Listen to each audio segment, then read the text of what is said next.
Hello friends, here it is given that a particle describes an equiangular spiral r is equal to a e to the power theta with constant angular velocity, and we have to prove that the magnitude of radial and transverse acceleration are 0 and 2 r dot omega. So first we write here what is given here. So given is plane curve moves on a curve, particle moves on a plane curve equiangular spiral which is r a e to the power theta. This is given.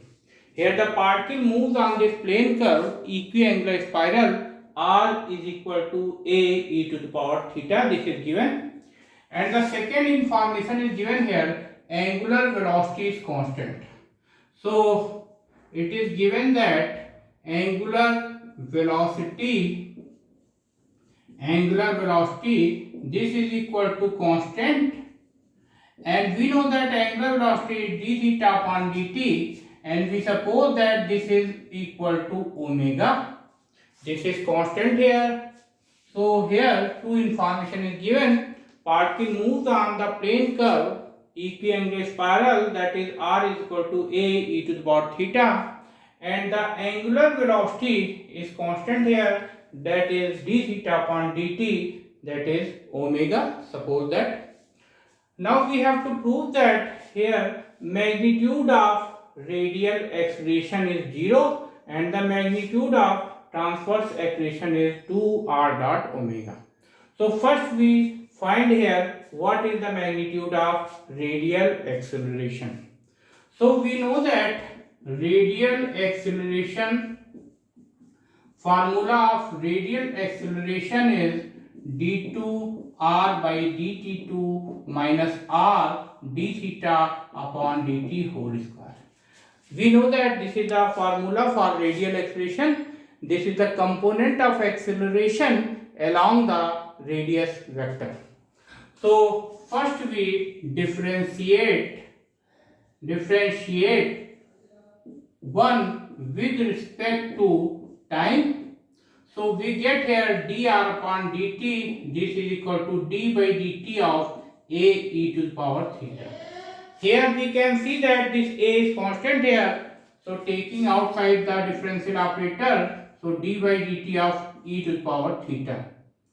Now we differentiate e to the power theta with respect to time, so we get here a d by d theta of e to the power theta and d theta by dt. Now we differentiate this e to the power theta with respect to theta, we get here e to the power theta and this is d theta by dt. Now you can see here a e to the power theta from the first equation can be written as small r.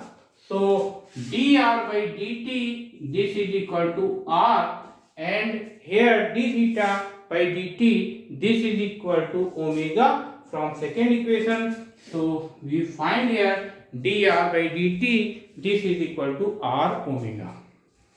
Now we differentiate this again with respect to time. So we get d2r by dt2, this is equal to d by dt of r omega. Now you can see here omega is the constant, so take outside the differential operator, so we write here this is omega dr by dt. And also we know that this dr by dt is r omega, so we put here r omega. So this can be written as r omega square. Now we put value of d2r by dt2 and d theta by dt in equation 1. So here radial acceleration is d2r by dt2 minus r d theta upon dt whole square. So d2r by dt2, this is equal to r omega square, and d theta by dt, this is omega, so this is also r omega square. So r omega square minus r omega square, this is equal to 0. So we have proved that the radial acceleration, magnitude of radial acceleration is 0. Now we prove what is the transverse acceleration. We know that transverse acceleration is 1 upon r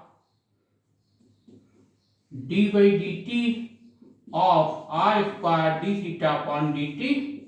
This is the transverse acceleration. You know that transverse acceleration is, formula of transverse acceleration is 1 upon r d by dt of r square d theta by dt. Now we put here value of d by dt, that is angular velocity. Here this is omega. Now we can see here transverse acceleration is, this is 1 upon r.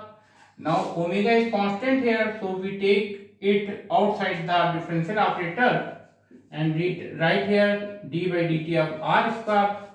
Now this can be differentiate d by dr of r square and dr by dt. This can be written as, now differentiation of r square with respect to r is 2r, and value of dr by dt, we know that value of dr by dt, this is equal to r omega. So r is cancelled out, so we write here 2r omega square. So this is 2r omega square, or we also write here, if we not put here value of dr by dt, so this can be written as r dot. So this can be written as 2 omega r dot. This is the transverse acceleration. Thank you.